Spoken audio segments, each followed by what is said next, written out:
Nos é proposto um tema que dialoga entre dois universos, que nos faz pensar sobre dois campos de atuação da mente humana e do mundo espiritual. A temática da psicografia e, no outro polo, da psicopatologia.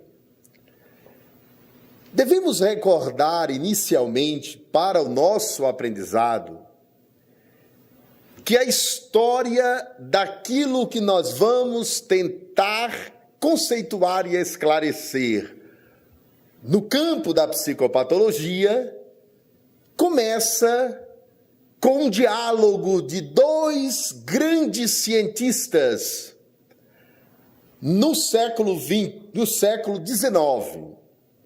Todos dois, de alguma maneira, nós já ouvimos falar. Pelo menos um deles, cada um de nós já ouviu falar de uma maneira ou de outra.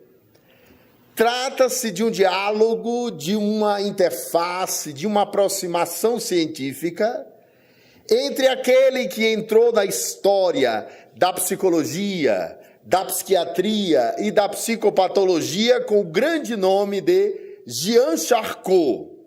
Talvez alguns dos senhores não tenham tido notícia, mas ele foi, Jean Charcot, professor de um indivíduo que é conhecido em todo o planeta Terra por causa da psicanálise, que é o Dr. Sigmund Freud. Cada um de nós, no nosso cotidiano, já recordou ou se remeteu aos conceitos de neurose, de recalque, complexo de Édipo, problemas da mente humana. E nós temos o diálogo entre Charcot e Freud, que nos interessa nessa noite para que comecemos a entender o que é o universo da psicografia e o que é o universo das patologias mentais, psíquicas, do adoecimento psíquico, conforme essas coisas se distinguem e conforme elas se aproximam em alguns sintomas que parecem uma coisa ou outra. Então nós temos, entre os anos de 1889 e 1895, você tem aí 6 anos do final do século XIX. Temos em uma universidade francesa famosa, chamada Universidade da Salpêtrière, a figura de Jean Charcot, este homem que desenvolveu a chamada hipnose clínica. Ele é o grande criador da técnica da hipnose. Esta hipnose que fascina as pessoas na televisão, na mídia, quando aparece um hipnotizador popular ou quando algum cientista da saúde mental, seja psicólogo ou psiquiatra, utiliza adequadamente a técnica da hipnose. E Jean Charcot estava na França hipnotizando as pessoas, as mulheres que tinham sido diagnosticadas com aquilo que ele chamou de histeria, ou a hipnose das histéricas. E por que é que isso interessa para o campo da mediunidade, da psicografia? Porque as histéricas e o fenômeno da histeria apresenta sintomas que têm similaridades com alguns fenômenos da mediunidade, como veremos. Então Charcot impunha a sua capacidade hipnotizadora, desenvolver uma técnica para lidar com aquelas mulheres francesas que apresentavam quadros estranhos. Por exemplo, uma cegueira histérica, que é uma cegueira que nada tem a ver com qualquer tipo de lesão anatômica nos olhos, na acuidade visual ou cerebral, mas um fenômeno de natureza psicossomático, uma somatização, ou seja, face a um drama pessoal, face a um trauma, a uma problemática de natureza das reminiscências da infância, de um recalque lançado no inconsciente, a pessoa súbita e temporariamente tem uma cegueira histérica. Ou, por exemplo, pode desenvolver uma questão de paralisia. É capaz a sua mente, de forma inconsciente, gerar a paralisia facial, a paralisia do braço, da perna, e tudo aparenta um quadro de afecção orgânica, como chamava Freud à época. Se trata de um quadro histérico. E Jean Charcot analisou centenas de mulheres que perdiam a fala e ficavam mudas, ou, por exemplo, desenvolvia uma escrita automática e inconsciente. E agora a ponte direta com o universo da psicografia. Elas apresentavam um transtorno psicomotor, de psicomotricidade, um transtorno de movimentos automáticos que aparecia no quadro da histeria. Esse fenômeno se dava na França, e Jean Charcot estudou ele profundamente. Aqui vale uma nota de observação para o nosso campo espírita, porque há um grande cientista que entrou na história do espiritismo, chamado Charles Richer. Ele escreveu uma obra que a Federação Espírita Brasileira publicou, chamada Metapsíquica Humana. Esta obra tem uma importância muito grande para nós espíritas, porque ela é precursora da futura parapsicologia. A parapsicologia que estudou fenômenos singulares da psique humana. O fenômeno da telepatia, que é fascinante, a capacidade de alguém captar o pensamento do outro sem que ele o verbalize através de palavras. A telepatia, a precognição, que é a capacidade de antecipar fatos futuros, ou a retrocognição, a capacidade de voltar no tempo e observar realidades sem que seja através dos sentidos ou do conhecimento racional. Então Charles Richer, ele foi colega de Jean Charcot na Salpêtrière, e ele é o fundador da metapsíquica, que gerou a parapsicologia. A parapsicologia, que é uma ciência que foi estudada e fundada por dois biólogos norte-americanos, o casal Louise Heine e Joseph Banks Heine, da Duke University. Eles pesquisaram o universo da parapsicologia, e até hoje a ciência confunde os fenômenos da paranormalidade com os fenômenos da psicopatologia. E nós encontramos professores, catedráticos, cientistas, olhando médiuns ou psicógrafos e analisando pessoas portadoras, seja de faculdades paranormais, seja de faculdades mediúnicas, como se elas portassem algum tipo de adoecimento mental. E é nesse universo de distinção científica que nos compete entrar, com a didática que nos for possível e com o cuidado para não entrar em campos conceituais complexos, desnecessários ou dificultadores da compreensão do nosso público. Mas estamos ali, então, Charles Richer fundando a metapsíquica, que iria transbordar na parapsicologia, enquanto Charcot mergulhava a sua pesquisa no universo da hipnose, hipnotizando mulheres histéricas para investigar o que estava em seu inconsciente, através de momentos que ele chamou, na palavra em francês, absence, um momento de abstência, um momento de parada, em que a mulher adormecia pela hipnose e ela verbalizava uma palavra, uma frase que remetia a uma reminiscência, a um trauma da infância, a uma experiência emocional dolorosa, a partir da qual ela estivera desenvolvido aquele quadro da histeria.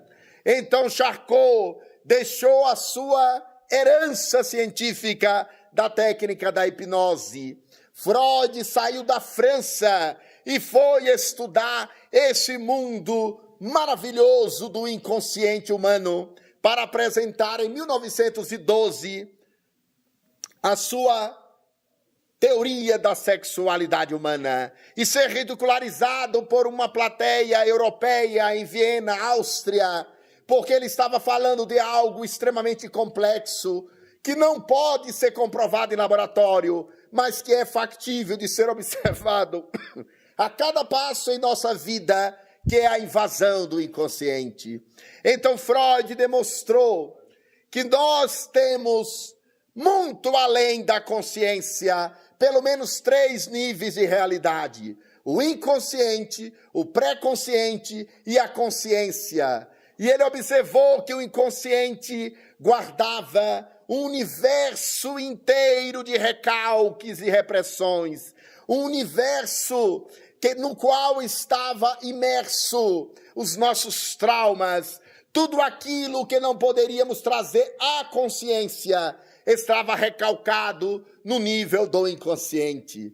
E ele observou as estruturas clínicas que haveria de se desenvolver a partir do transtorno das relações primárias em casa, dos afetos bloqueados, dos complexos de Édipo, dos conflitos na matriz familiar, tudo recalcado para o inconsciente, porque para Freud nós somos um ser que deseja e vê seu desejo castrado pela cultura, fazendo 2 movimentos em relação àquilo que está em todos nós, que é o universo da sexualidade, da libido, do desejo. Cada um de nós vai se haver e dar conta da sexualidade de uma maneira, e vamos fazer o movimento da sublimação. E Freud dirá: o homem é um animal eminentemente sexual. O homem é alguém que não é senhor na própria casa onde ele mora, que é a casa mental. E os senhores podem observar os efeitos práticos dessa afirmação, porque cada um de nós vive aflito, porque existem dimensões da nossa vida que invadem a nossa consciência e sobre a qual não temos controle. E toda vez que adoecemos, aparece na forma de sintoma. Aquilo que foi recalcado ao nível do inconsciente aparece na forma de sintoma, como dirá Freud. Seja no sintoma da neurose, na neurose depressiva, na neurose ansiosa, nos quadros da compulsão à repetição, que é o quadro estranho da psicopatologia, que cada um de nós pode ter em grau leve, moderado ou grave. A pessoa ver-se obrigada a conferir se a porta está fechada 30 vezes. Se for 2 ou 3, é um cuidado para que a violência urbana não nos atinja. Mas se você estiver conferindo a porta 30 vezes, pergunte-se se isso não é um sintoma do transtorno obsessivo-compulsivo, que nos leva à compulsão, à repetição. Isso leva a quadros estranhos, em que a pessoa repete uma mesma palavra de forma compulsiva. O inconsciente invade a consciência na forma do sintoma, porque não pode revelar o segredo que está guardado ao nível do inconsciente. Então Freud descreve a neurose, o processo da repressão da sexualidade e a invasão do inconsciente na forma de sintomas neuróticos perturbadores, o dilema da neurose, dos radicalismos humanos, que faz o indivíduo viver no tudo ou no nada. Não sei se observaram o comportamento bipolar que todos nós temos. A pessoa diz: eu só admito dessa forma, é um extremo. Ou então ela nega e vai para o outro, negando a outra polaridade. Ela não sabe viver do equilíbrio das multiplicidades de tons, da multiplicidade de subjetividades que é a vida. Ela está sempre na conduta extremada. E Freud descreveu com brilhantismo a neurose e vai nos falar da perversão, da psicose. Nos dirá que o psicótico é alguém com inconsciente a céu aberto. Imaginem, senhores, o que é o psicótico. É alguém que está na realidade, mas ele perde conexão com o espaço e com o tempo. E ele tem delírios, alucinações auditivas. Olha, ele vai ouvir vozes. Quem ouve vozes, então, é alguém portador de patologia ou alguém portador de mediunidade? Comece a pensar sobre isso e entenderão o significado do tema dessa noite. Os psiquiatras farão análises e utilizarão os recursos da tomografia computadorizada para fazer um mapeamento do cérebro. Imaginem vocês se nós, espiritistas, médiuns da Comunhão Espírita de Brasília, de todo o Brasil, procurasse o psiquiatra e dissesse: doutor, eu ando ouvindo vozes.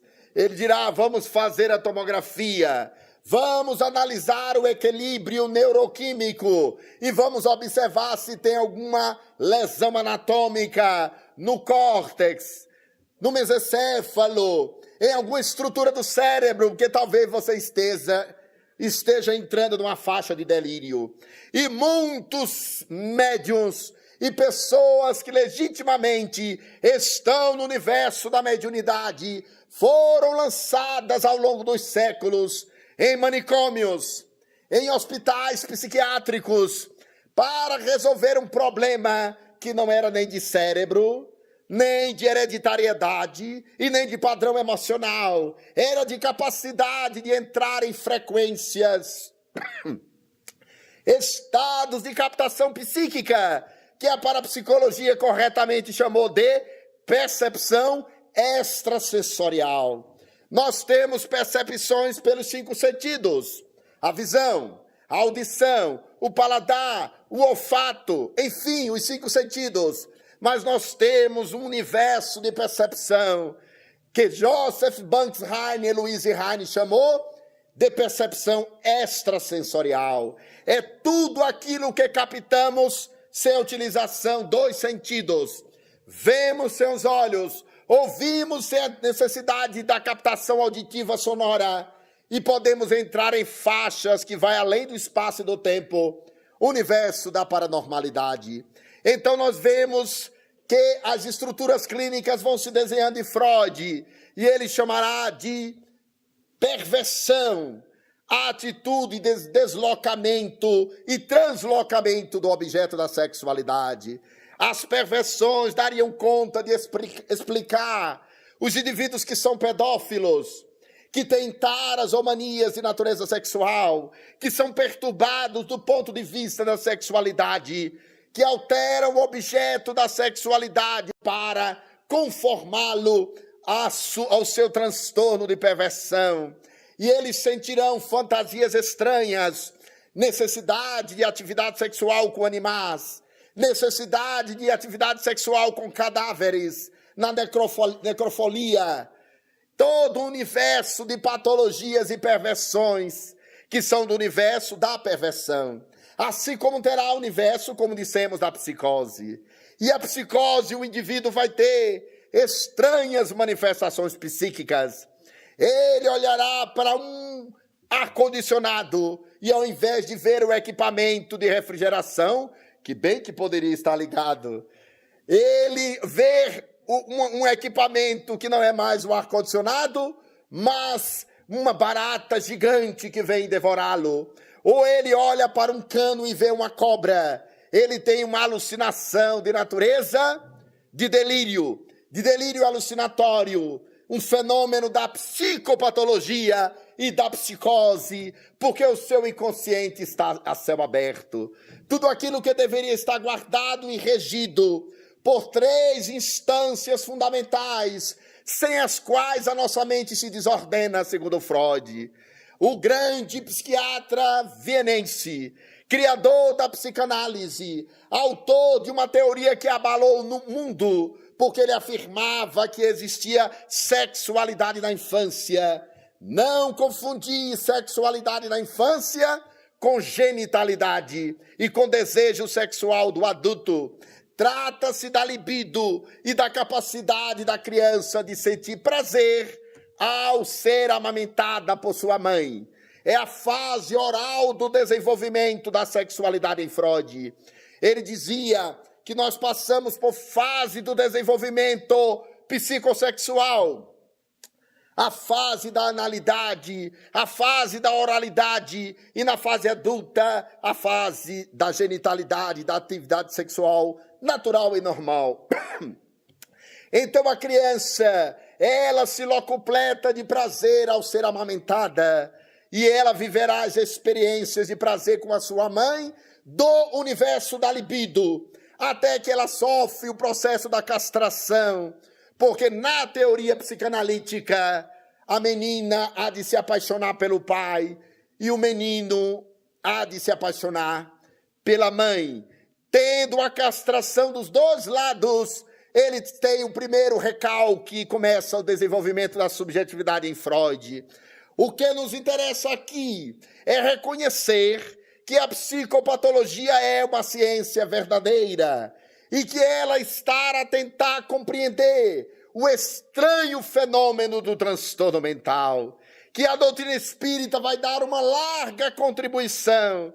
E aqui eu devo fazer uma homenagem ao Dr. Jorge André dos Santos, o eminente psiquiatra carioca, que era presidente de honra do Instituto de Cultura Espírita do Brasil, que durante mais de 60 anos e 100 anos de existência escreveu dezenas de livros, entre eles Distonias Mentais na Visão Espírita, Psicologia Espírita, Impulsos Criativos da Evolução e tantas outras obras, que esse médico notável que desenhou uma ponte entre a espiritualidade e a medicina e fez da sua vida uma devoção à investigação dos fenômenos, inclusive psicopatológicos, à luz da doutrina espírita. Então, doutor Jorge Andréa nos dá um modelo maravilhoso do inconsciente, que ele amplia a partir do estudo da obra de Freud. Dirá ele: todos nós somos portadores de uma região do inconsciente chamada inconsciente puro, porque você pode olhar a psique humana e enxergá-la em camadas. A camada mais periférica que a temos é do aqui e agora, desse momento. Vocês estão acordados, presumo. Não estão cochilando. Estão no estado da vigília, na consciência desse cérebro, consciência vigio. Ela é a mais periférica, a mais racional e a mais empobrecida do ponto de vista do largo espectro da psique humana. Consciência de vigília, acordada, submetida ao cérebro, submetida à linguagem. Podem observar, nenhum de nós conseguirá pensar nada sem a linguagem. Tente pensar o que quer que seja sem o uso da linguagem. Se quiser uma exemplificação prática, tente pensar em um idioma que você não conhece. Você ouve ruídos que não significa nada. Eu poderia falar umas 3 palavras em alemão, que é o máximo onde vou no vocabulário alemão. Isso talvez trouxesse dificuldades para vocês. Erleben, não é? Verstehen. São palavras do mundo alemão, que quem não sabe alemão não vai compreender naturalmente. Erleben, sentido. Verstehen, compreensão. A compreensão do sentido da mente humana. Dr. Jorge André ampliou com seu modelo multidimensional do inconsciente. Então ele observará que há um inconsciente puro. O que é o inconsciente puro? É a dimensão da nossa psique que faz contato com Deus.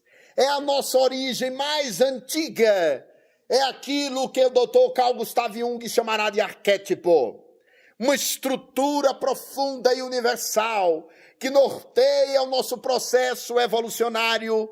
É o inconsciente puro. É nesta camada que o ser faz contato com Deus.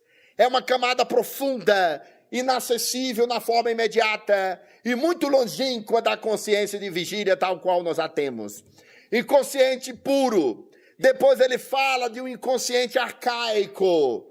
Observe, senhores, que segundo a doutrina espírita, o espírito que somos se reencarna do átomo ao arcanjo, representando as 2 extremidades da evolução. E Leon Denis dizia: o espírito, a alma dorme no mineral, sonha no vegetal, agita-se no animal e acorda no homem. Se a alma dorme no mineral, os senhores hão de se perguntar se Leon Denis, o grande sucessor e possível substituto de Kardec, caso esse não completasse a sua missão segundo a espiritualidade, quando ele disse que a alma dorme no mineral, ele está a dizer que no mineral há uma estrutura de energia quântica de algum nível que há de evoluir para o nível do vegetal. Sonhar no vegetal é ter a sensibilidade das plantas, já é um outro nível. Depois, ter sensações nos animais e acordar no homem, aí está a faixa da chamada evolução anímica. E o nosso inconsciente arcaico é a camada da nossa alma ou psique, que guarda todos os registros evolucionários da época mais ancestral aos dias atuais. Então os senhores deverão estar a se perguntar o que é que esse palestrante está querendo dizer. Que eu trago alguma recordação da época que fora uma barata? Será que tenho alguma memória da época que fui um felino, ou um elefante, ou uma girafa, ou uma baleia, ou quem sabe, os animais mais próximos da espécie humana? O chimpanzé, o golfinho, o cavalo, o elefante, que são considerados os animais mais inteligentes e aptos a aprender. Não, porque o inconsciente arcaico, apesar dele trazer nas estruturas dos nossos arquétipos os registros, eles se tornam inacessíveis e não mais acessíveis pela alma humana. Mas depois do inconsciente arcaico vem o inconsciente passado. E agora a doutrina espírita abre um vasto leque para contribuir com a psicopatologia no inconsciente passado. O que ele é? É essa dimensão do inconsciente que dá conta das nossas reencarnações passadas, que alguns autores não querem aceitar e afirmam que todas as experiências de regressão de memória seriam apenas do plano da fantasia. Ora, nós temos um trabalho notável em São Paulo, trazido pela doutora Maria Júlia Prieto Pérez e o seu filho Júlio Prieto Pérez, que vem investigando a chamada memória regressiva, ou terapia regressiva vivencial Pérez, tal qual eles a definiram, ou terapia regressiva de vivências passadas, na qual o psicólogo ou psiquiatra, diante de um paciente, é capaz de induzi-lo a regredir. E ele regride sim. E na hora que a regressão está se dando, os cientistas têm colocado equipamentos tecnológicos e constatado que não é a área da fantasia que está sendo mobilizado no cérebro, mas a área da memória, porque ele está voltando no tempo para recordar-se de experiências traumáticas na época da infância. Os senhores imaginem quanta coisa acontece na infância que está registrada em nosso inconsciente, mas que nós não recordamos de uma forma consciente, ajuizada, conceitual, racional e de vigília.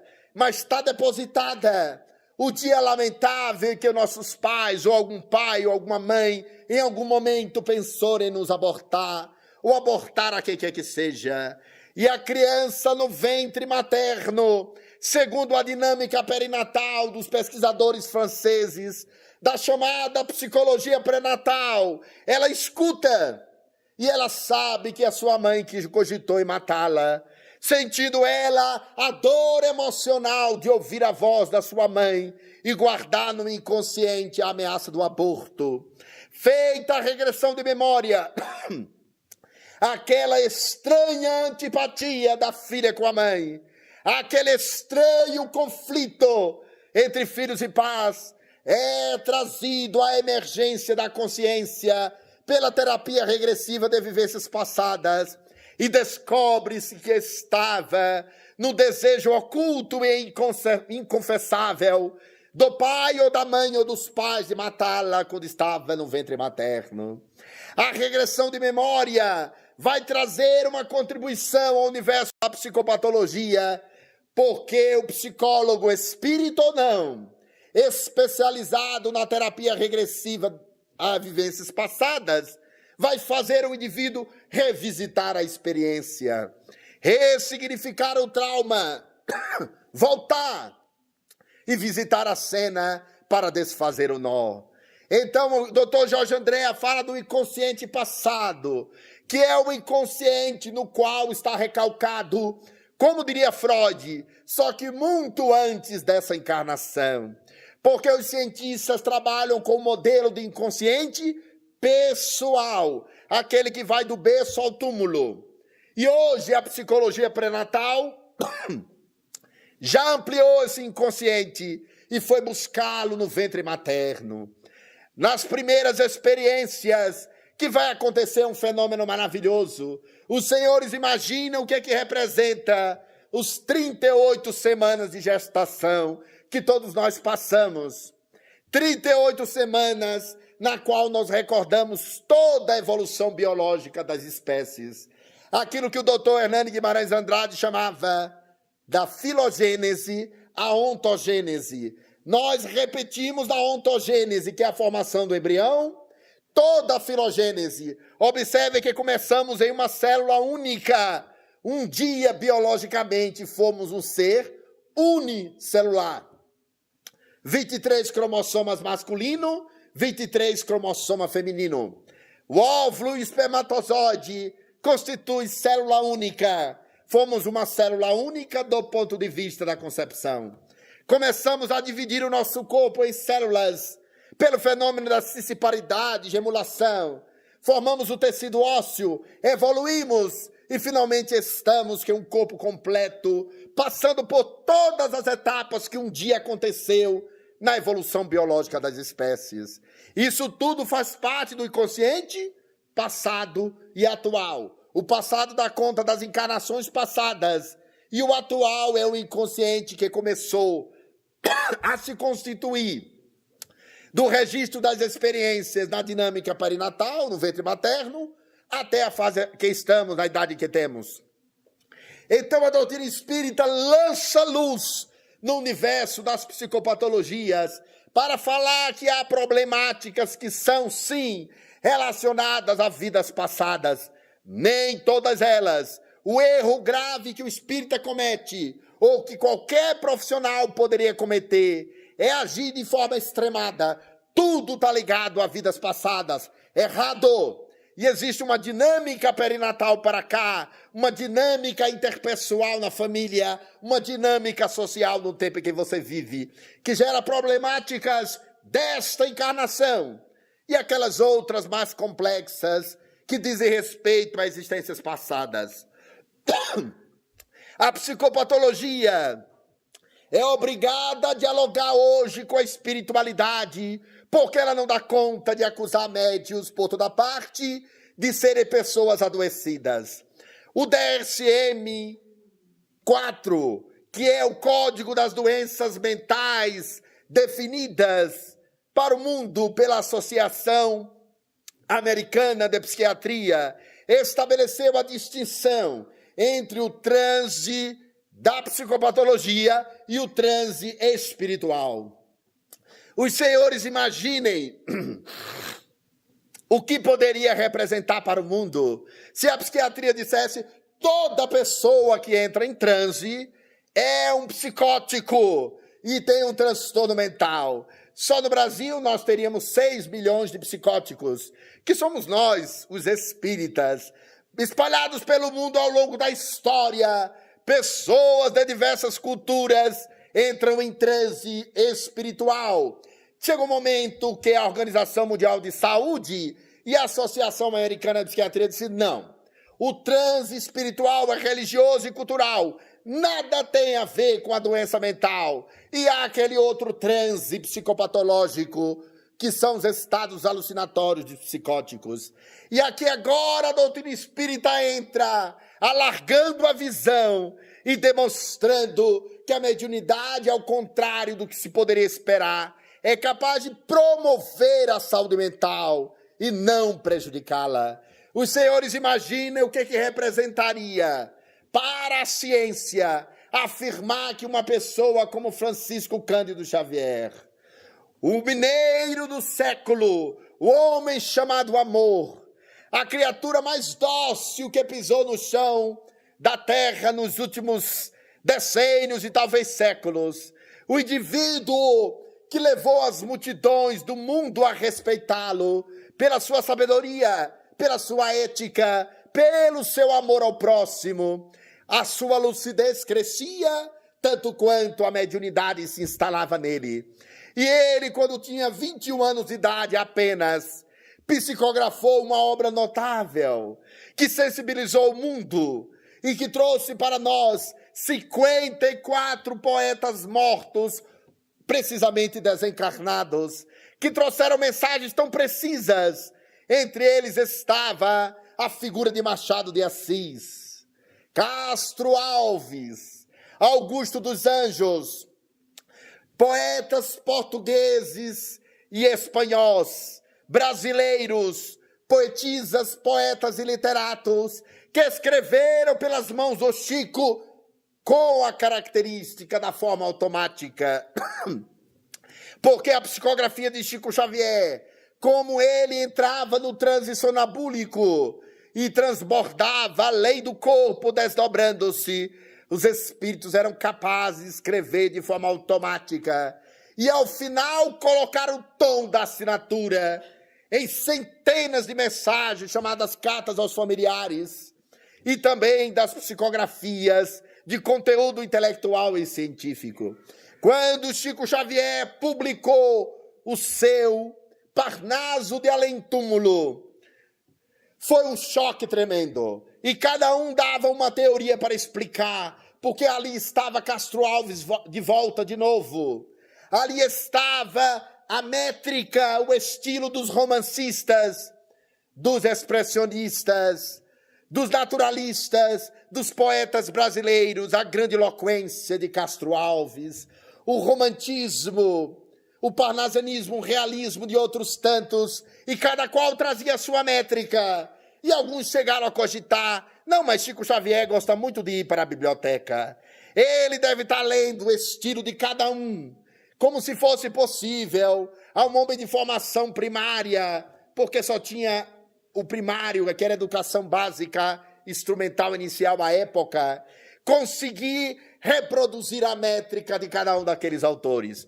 Quando ele publicou Parnaso de Além-Túmulo, o susto foi muito grande. E estava no plano físico o grande literato da literatura brasileira, Humberto de Campos, que depois desencarnado psicografaria através de Chico.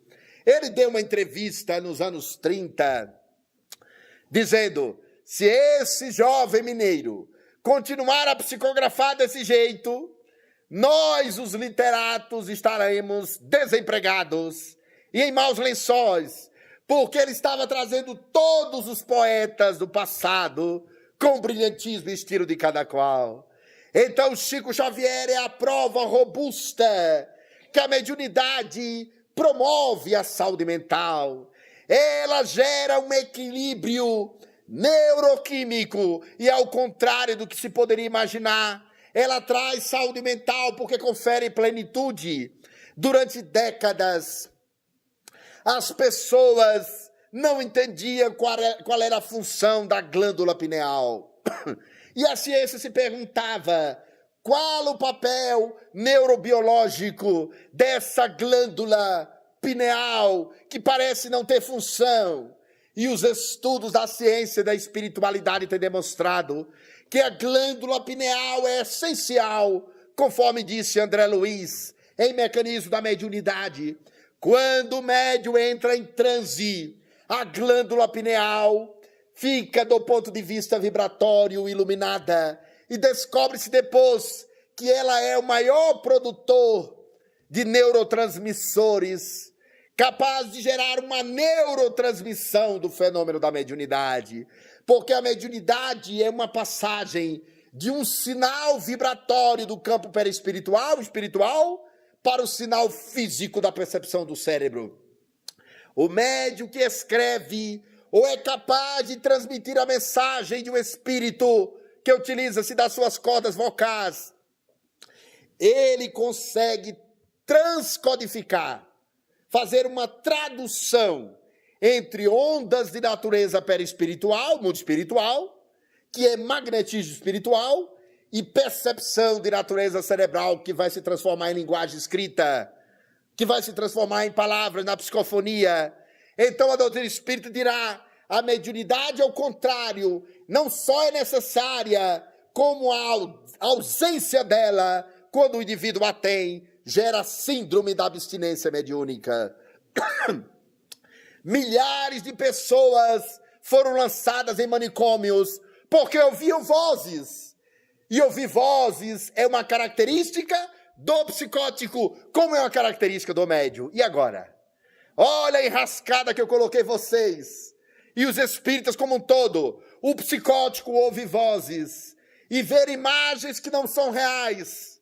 A diferença substancial é que ele ouve vozes que não lhes transmite uma página de poesia, cultura e ciência, nem lhe aumenta a lucidez e o equilíbrio emocional.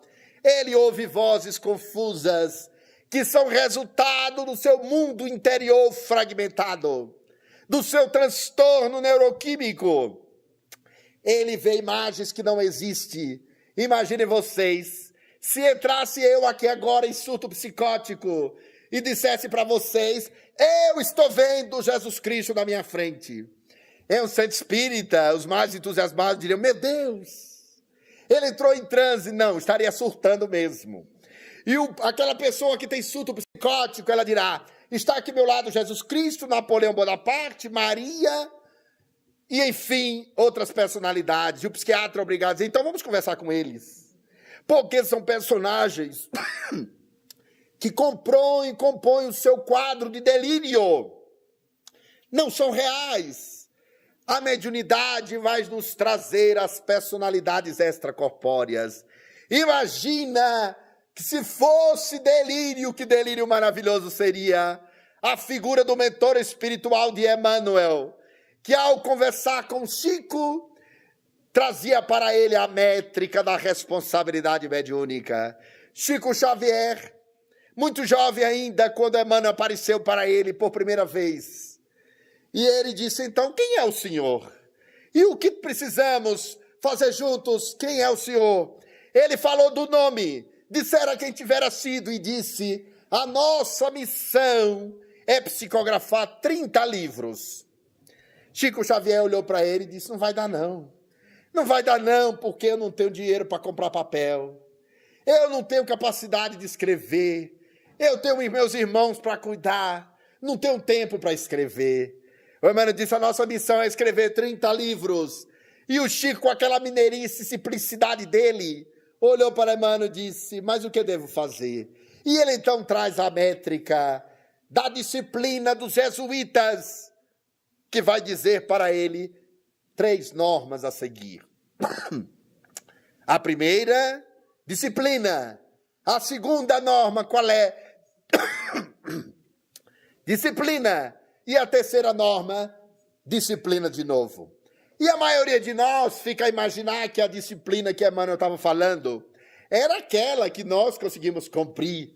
Chegamos a tempo para a palestra, cumprimos nossa agenda, disciplinamos alguns comportamentos. Não, meus amigos. A disciplina que Emmanuel se referia era alguma coisa, qualquer coisa da ordem, da disciplina dos yogis, dos mestres espirituais que são capazes de pensar e sentir somente o que querem pensar e somente o que querem sentir.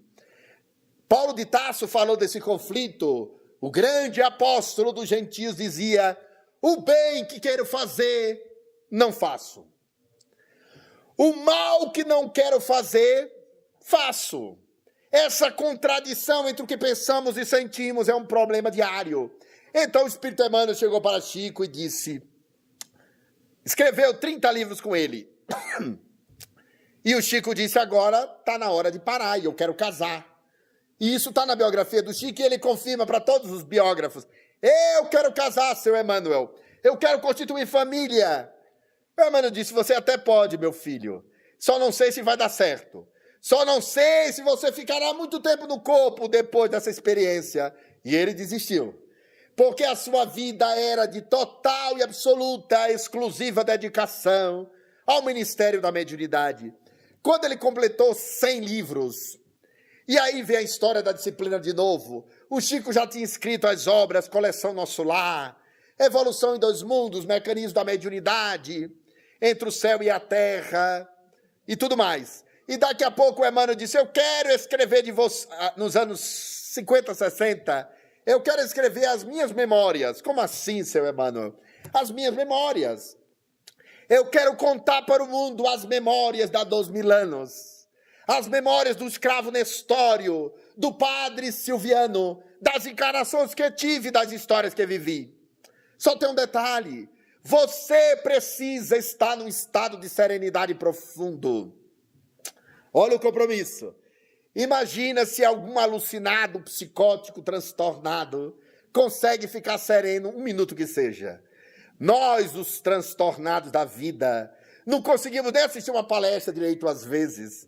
Estamos assistindo a palestra projetado na sala do passe que vamos tomar depois.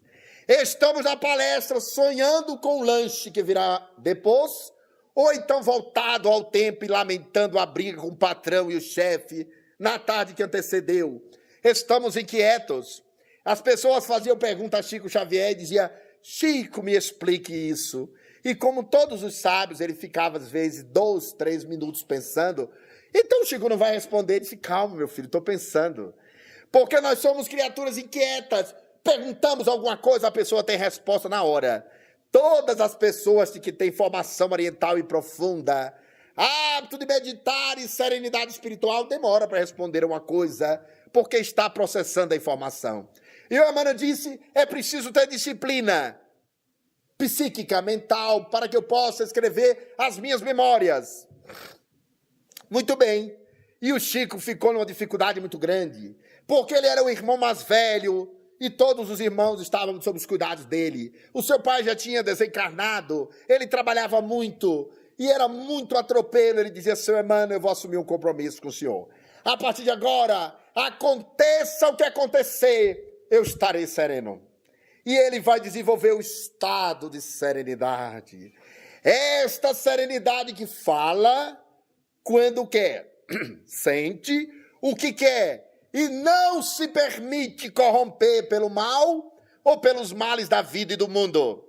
E ele desenvolveu a serenidade, e Emmanuel psicografou há 2000 anos. 50 anos depois, Ave Cristo, Paulo Estevão, Renúncia, e depois completou uma obra de 412 livros, psicografados através de Chico. Ele ganhava em lucidez quando ia para as entrevistas do programa de televisão. A exemplo de Pinga Fogo. O Pinga Fogo foi um programa de televisão que foi transmitido para quase todo o Brasil.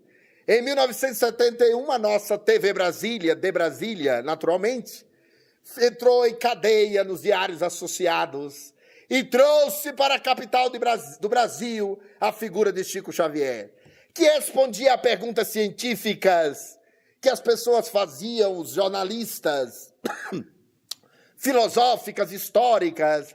E chegou uma hora, os entrevistadores disseram, senhor Chico Xavier, o senhor diz só tem uma formação primária, mas tem uma linguagem, tem uma capacidade de falar em nosso idioma muito acima do domínio de uma pessoa de formação primária, de uma pessoa que vem, como ele próprio dizia, que era um matuto, que era um homem do campo simples.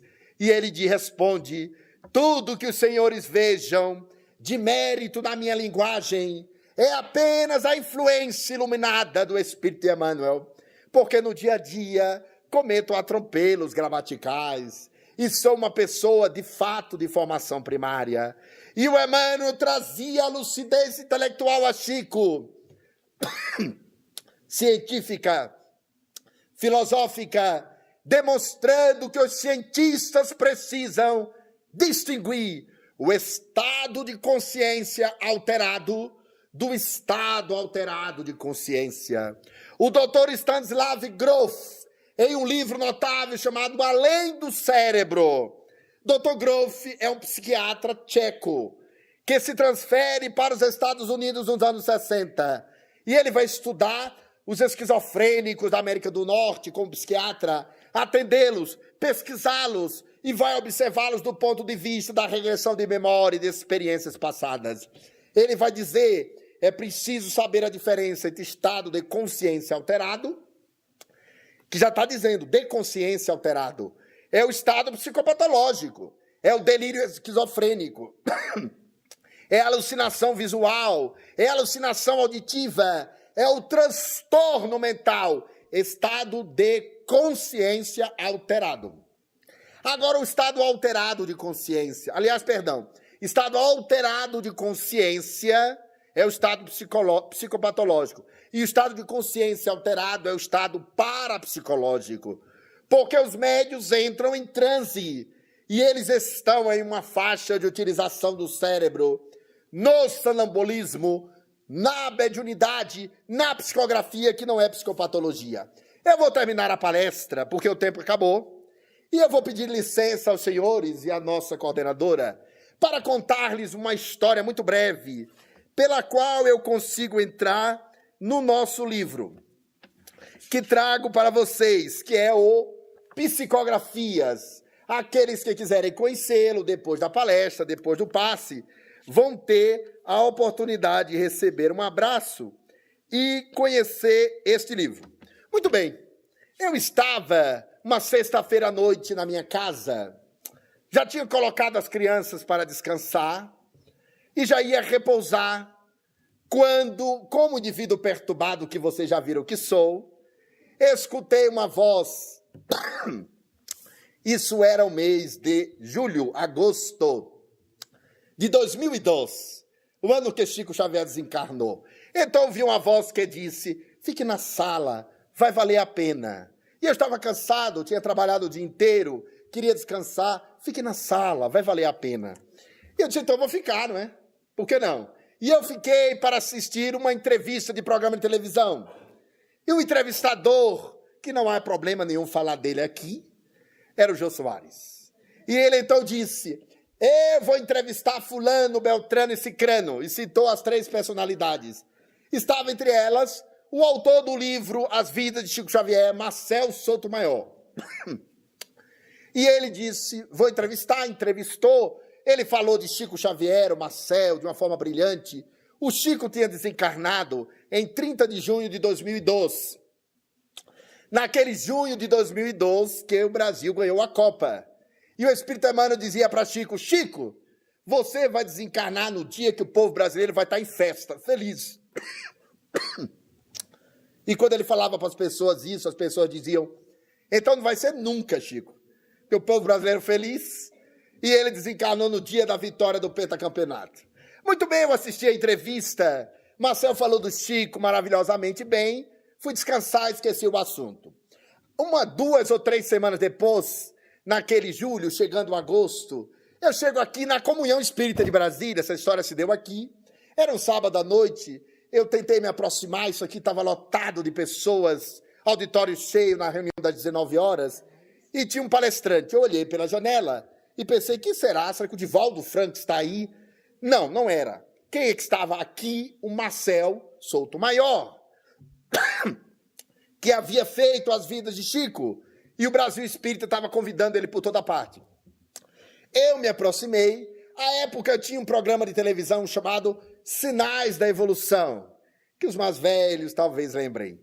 Era um programa que ia ao ar todo domingo de 9 às 9h30, pela TV Brasília, Canal 6.